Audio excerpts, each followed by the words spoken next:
biggest moral crisis facing the country right now? Whenever I summarize my life's work, there has been one overwhelming theme: the consequences of secularism. The general modern belief is you can be too religious, but you can't be too secular. But it's not true. If society gets too secular, it ends. You've got to ask the right questions about life, or you can't come up with the right answers. We become stupid as we depart from that book that people laugh at called the Bible. And this is all a function of the secular world in which we live. And I speak on a lot of things. I've been on radio for 40 years. I've addressed literally thousands of topics. These talks are what I consider the most fundamentally important messages I can give to people. I am not making the case here for the truth of any given religion. We're appealing to the mind, the great gift, the separator of the animal and the human, the mind. What is the world in which human rights were enshrined, where women were elevated? These developed in the West. The West was formed by Christianity. And again, I'm a Jew telling you this. I have no axe to grind here. My axe to grind is what is true. I'm Dennis Prager, and this is the Master's Program. All right, let's dive into Dennis Prager's background. I want this to feel like a fireside chat, dishing dirt on the guy who's quietly shaped conservative media while dodging the spotlight like a pro. This is Dennis Prager, the radio legend whose deep Jewish faith and knack for turning big ideas into plain talk has made him a cornerstone of the Daily Wire, even if most folks don't give him the props he deserves. This is episode 10 of my Daily Wire series, the 10th deep dive into the voices fueling the rights fight. If you're curious about Dennis Prager's background, his radio empire, or the juicy deal where he sold his life's work to join the Daily Wire crew, you're in for a wild ride. Loving these spicy deep dives and want to see more? Smash that subscribe button and turn on notifications. We've got more conservative icons to unpack. Also, real quick, I do have a content library in the description below, so you can check out any of those videos as well. Dennis Prager's life plays out like a TV episode you can't pause, full of heart, muscle, and a knack for stirring the pot. Born on August 2nd of 1948 in Brooklyn, New York, to an Orthodox Jewish family, Dennis grew up in a home where faith wasn't just a tradition, it was a battleground for big ideas. His parents, Hilda and Max, were accountants, but their dinner table was a debate club, buzzing with Torah talk, morality, and politics. Young Dennis was a sponge, studying at a yeshiva and charming Jewish youth groups with his sharp takes in his teens. His Jewish faith, rooted in the Torah's clear line between good and evil, gave him a moral compass that later synced with Daily Wire's vocal Zionism, a vibe shared by Jewish founders like Ben Shapiro and Jeremy Boring, and even Andrew Klavan with his Jewish roots. Dennis hit Brooklyn College, snagging a degree in history and Middle Eastern studies in 1970. He then flirted with grad school at Columbia, but bailed to chase adventure. In his 20s, he pulled off something straight out of a Cold War thriller, smuggling religious texts to Jews in the Soviet Union, dodging Soviet authorities with courage that screamed, "I'm not here to play." He'd slip Hebrew prayer books and Torah scrolls to underground Jewish communities, risking arrest to keep their faith alive. And back home, he started lecturing on Jewish life, blending wit with truth bombs that left audiences hooked.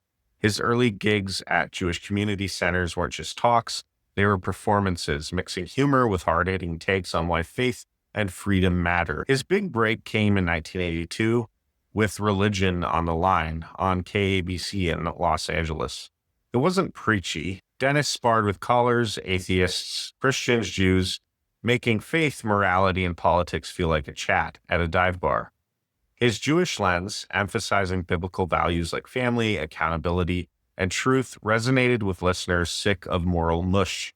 In the 1990s, The Dennis Prager Show went national, syndicated across 200 stations, and reaching millions with his warm, no BS style. Unlike Rush Limbaugh's bombast, Dennis was the guy who'd school you on socialism's failures using history and not just hot air.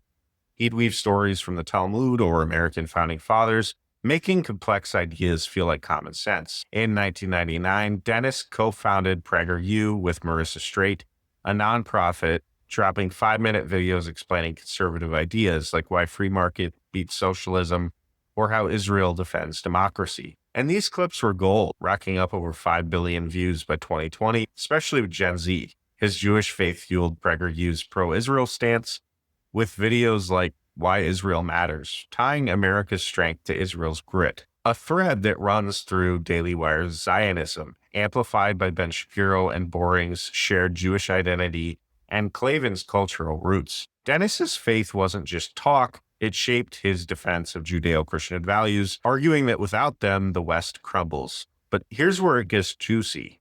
Dennis wasn't just a radio star, he was a troublemaker in the best way. In 2016, he debated Oxford against secularism, dismantling his opponent with a calm, razor-sharp case for religion's role in morality. What happened when Judeo-Christian religion died, specifically Christianity in Europe? You got Nazism and communism. People don't stop believing in religions when God-based religion dies. They just develop other religions. We have more religions in the United States that are secular than we have that are religious. Feminism, environmentalism, egalitarianism, humanism, it's just, the isms are there. Because people, as Chesterton said, when people stop believing in God, they don't believe in nothing, they believe in anything. That clip hit 10 million views, making liberals squirm. Another banger, his 2018 PragerU video on the 10 Commandments, tying Jewish ethics to America's soul, became a conservative war cry with 15 million views. But not everyone was a fan. Some left-leaning Jews branded him a sellout for his hardline Israel support, accusing him of cozying up to evangelicals. Dennis clapped back in a 2019 column saying, "Judaism demands truth, not applause.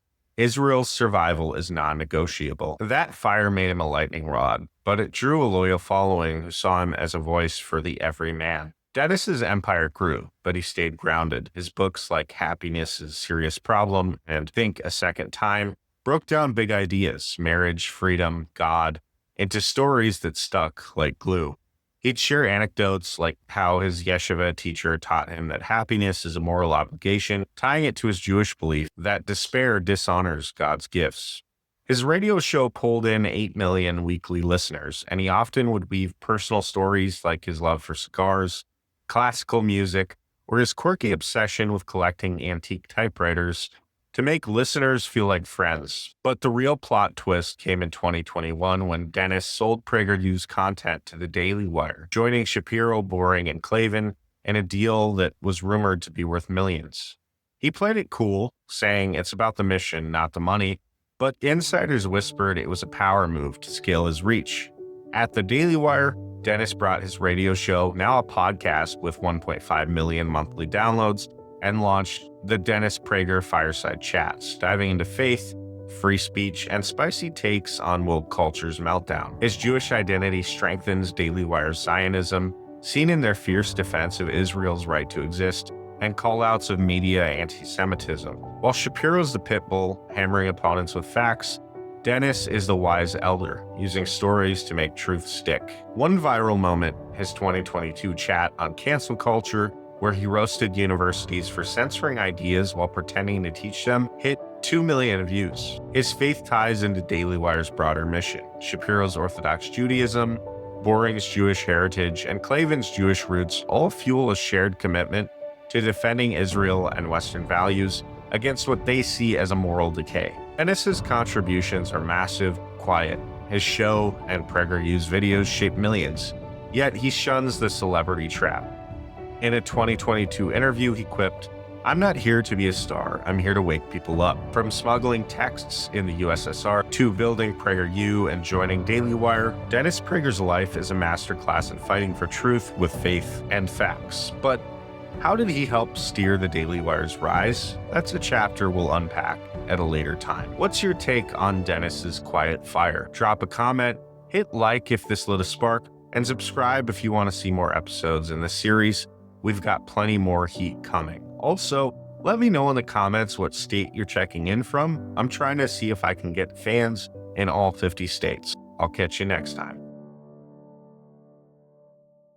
Al, could you quit making so much damn noise over there? Thank you.